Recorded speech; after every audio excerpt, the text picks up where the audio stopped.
Hello guys, welcome back to Princess Speaks History, and today we will be discussing the significance of the Dred Scott Supreme Court decision. So first and foremost, we have to address who Dred Scott was. Dred Scott was an African-American male born into slavery in 1799 Southampton, Virginia. In 1818, he moved in with his owner, Peter Blau, in Alabama. Then 12 years later, in 1830, can you not cough? Sorry. Where was I? Dred Scott, he moved in with his owner, Peter Blau, in Alabama. Then 12 years later, he moved to St. Louis, Missouri, both of which are slave states in which Peter Blau ran a boarding house. Now, let's dive into the issue regarding Dred Scott. After his previous owner, Peter Blau, died, he was purchased by a surgeon, Dr. John Emerson. And Dr. John Emerson took him to free states multiple times. One time in Illinois and another time in Fort Snelling. Now, if you don't see something with this, I don't know what to tell you. Now, what I'm thinking is that if you are a slave, and you're in a free state, wouldn't that make you a free person? That wasn't the case with Dred Scott. In 1843, John Emerson dies, and all of his enslaved workers are put into the hands of Irene Emerson, his wife. Dred Scott tries to buy his freedom many times, all of which unfortunately fail. In 1846, Dred Scott and his wife Harriet filed separate lawsuit reports regarding their freedom against Irene Emerson in St. Louis courts.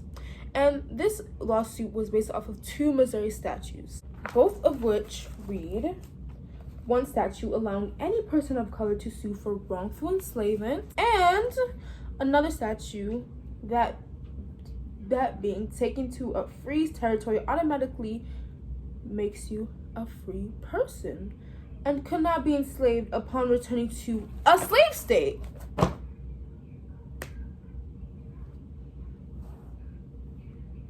Doesn't this sound very familiar and much like the Dred Scott case? However, a problem that arose was that neither Dred Scott or Harriet could read or write. This is why they received a lot of support from abolitionists, churches, and even the family that previously owned them, the Blow family. In November of 1853, Dred Scott filed for yet another lawsuit against the United States Supreme Court District of Missouri. By this time, Dred Scott and his family had been transferred to Irene's brother, John Sanford, who I'm assuming was a very famous figure at the time, as when the Supreme Court heard that it was Dred Scott versus Sanford, they immediately ruled against him, making Dred Scott and his family in slavery again. And the date March 6 marks a very important date regarding the Dred Scott decision. This is the day that the Supreme Court ruled this horrible decision. The Supreme Court ruled that slaves were, by law, property and not people. Even if freed, they did not have the same legal rights as a citizen and would never become anything but property. Compromise really was just wrong in so many ways, and it declared the Missouri Compromise unconstitutional. Like, that is just insane. That honestly, it's very hard for me to fathom that something like this was created. However, okay, so this is gonna be a voiceover because what I said was not accurate. But the Blau family, a member of the Blau family, I think it was Taylor Blau, she freed Dred Scott and his family, and he got to live as a free man in 1857. However, a year later, he died from tuberculosis and did not enjoy his time being free, unfortunately. Yeah.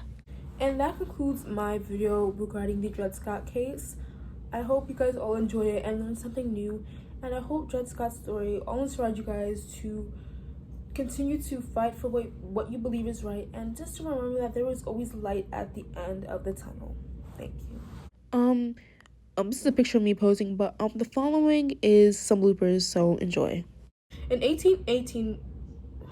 No! I got it!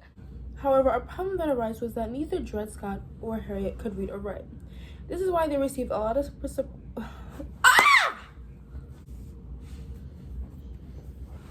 I don't like this position.